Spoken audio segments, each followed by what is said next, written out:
Welcome back to Digital Trends Live. I'm Greg Nibbler, and again, thank you for joining us. Hit that subscribe button, share the show.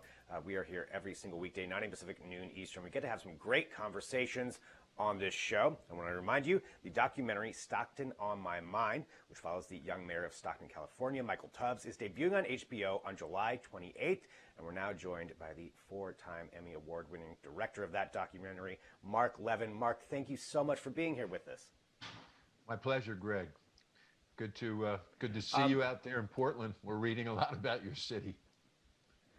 Yeah, we're in the news quite a bit. I imagine some people are making some documentaries about what's going on out here right now. But talking about you and this story for Stockton on My Mind, it is such an interesting topic, and I wondered if you could give us just a little bit of the backstory on it and how you came across this story of Michael Tubbs. Sure. I first went to Stockton a while back because it was ground zero for the subprime mortgage meltdown in 2008. And I'd done a series of documentaries for HBO on how these major economic forces are impacting the lives of everyday people. And on one of my trips, I met this young city councilman who was 22 years old. And I remember we're walking down the street, and he said to me, Oprah Winfrey supported my campaign, and she's only supported two other politicians. I said, who was that? And he said, Cory Booker and Barack Obama. So I said, well, that's some pretty good company you're in there, Michael. And I made a mental note I need to follow this young man. And then in 2016, when he was elected mayor on the same day that Trump was elected president, and he became the youngest mayor of a major U.S. city, I said, I need to go back out there and sit down with him. And that's how it all started. I mean, that is, impressive just right out of the gate, just what he's accomplished there. For you, when you start approaching this from a documentary standpoint, I know it's probably hard to know exactly where the story is going to take you. So when you're filming this, how do you know when you're done with the film? How do you know when it's like, okay, this is time to stop filming? You run out of money. But no, it's a good question. And this is a different kind of documentary in that it's not pre-scripted. You don't know what's going to happen. This is more in the classic verite vein of, you're following the story, and it may lead you unexpected places. And in this case, it did.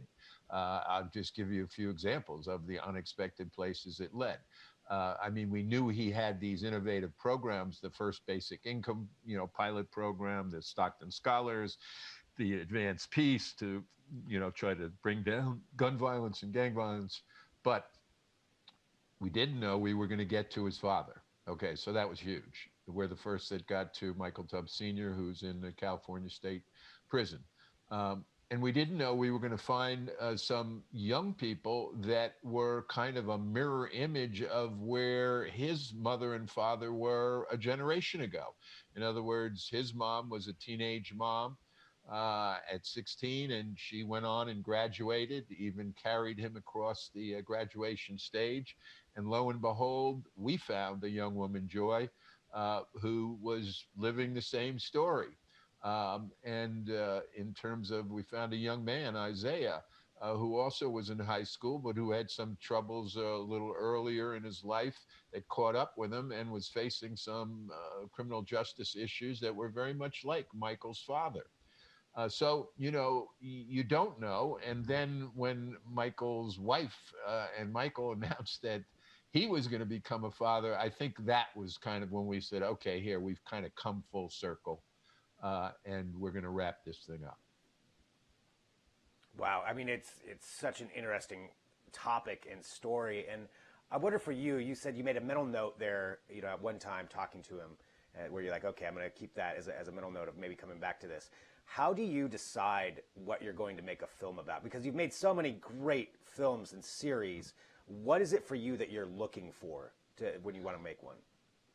Well, I think over the last 15 years, going back to really the Great Recession, and when we started Brick City with Cory Booker in Chicago, I think I've been looking for people on the grassroots level, on a local level, who are really making a difference and making change. I mean, sometimes it's easy to become cynical or to become lost in the lunacy of what's happening in Washington, the gridlock and the hyperpartisanship and all of that. And we forget that there are actually people making a difference every day on a local level. So I've kind of been, attracted to and looking for these different agents of change, people who can inspire us, who's it's not just a PR thing, it's not just a marketing thing, it's really getting in there and trying to make a difference. And certainly, I put Michael right in that group. And in fact, look what's just happened the last few weeks. He's organized this group of mayors. I think it's called the Mayors for a Guaranteed Income. Mayors of Los Angeles, San Francisco, Oakland, Newark, New Jersey. I think over 12 mayors of all part of this coalition now that are all pushing for some kind of guaranteed income on a federal level. And this was an idea that when we started the film, and he was starting this guaranteed income pilot program in Stockton, this was like considered a far out idea.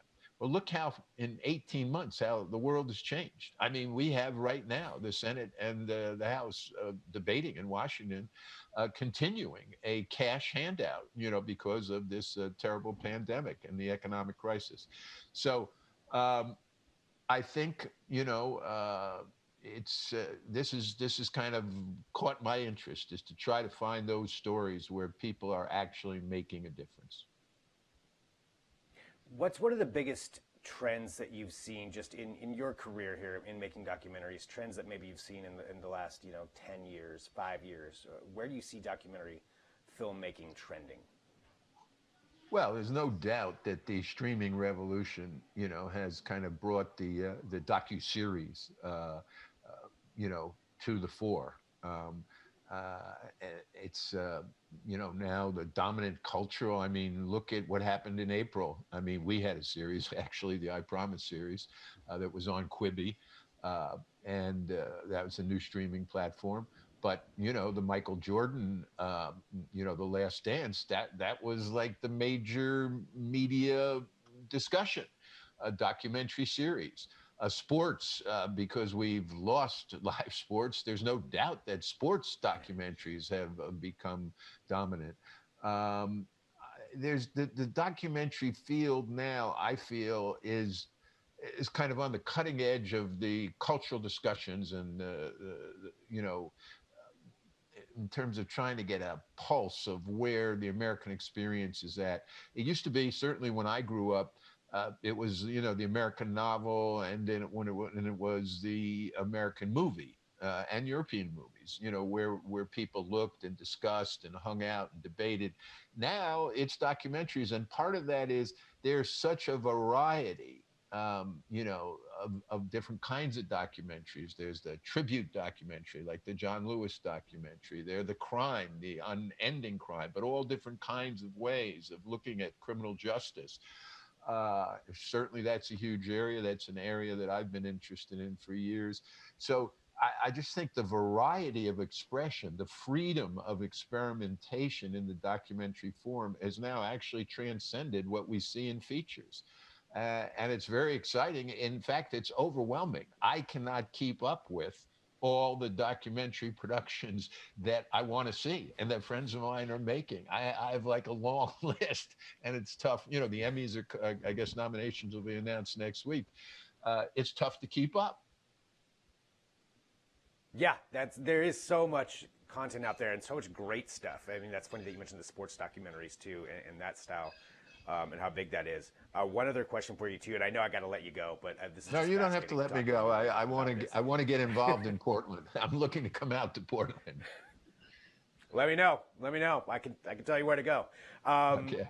For one last question here for you about this is what one piece of technology do you think has made the biggest advancement for documentaries in the last 10 years?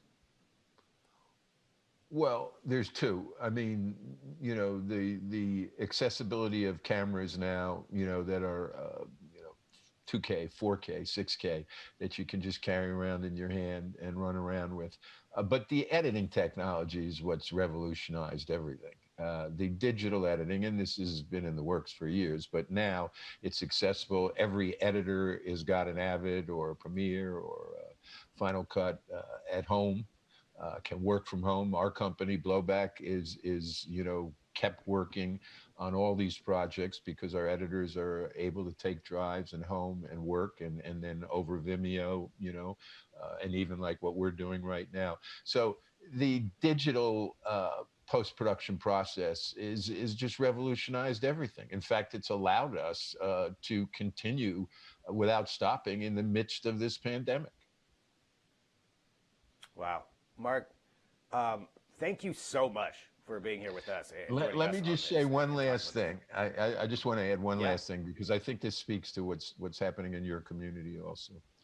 Um, Michael Tubbs said at the beginning of the film, that his life was set up because his mother was a teenage mom, 16 years old. His dad was in prison most of his life. So he was set up to either follow his dad into prison or worse, to end up dead like his cousin did, sadly.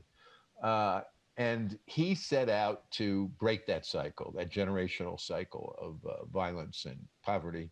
Uh, and the way he sums it up is he says, it's all about, I was going to upset the setup.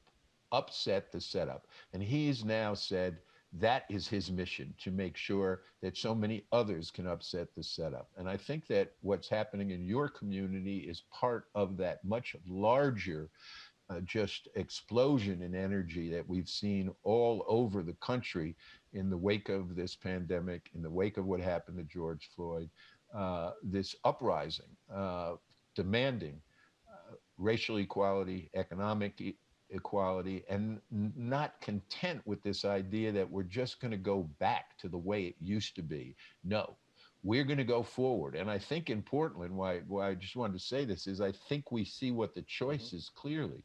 On one hand, we could go forward into a frightening techno authoritarian mode, where you do have the kind of stormtroopers that you see have moved into your city, and that is a scary, scary vision. And on the other hand, I think people are looking for some kind of new social contract that really takes into regard what is the common good. How do we recalibrate this? What's the new paradigm? And I think the seeds of that are in a community, and many other communities, but are in a community like Stockton. That's what you see there. The seeds are being planted so that we can collectively upset the setup. Upset the setup. That is such a great phrase. That seems like it could be a campaign phrase down the line, too. So Michael Tubbs, this documentary, Stockton on My Mind, July 28th on HBO. Check it out. Marc, an honor to talk to you. This has been a pleasure. I love this conversation. Let us know if you want to come back on and talk any other time. Would always love to talk to you more. And if you want to know more about Portland, I can talk to you off the air. But Marc, thank you so much for being here with us. All right. Appreciate it. Thank you.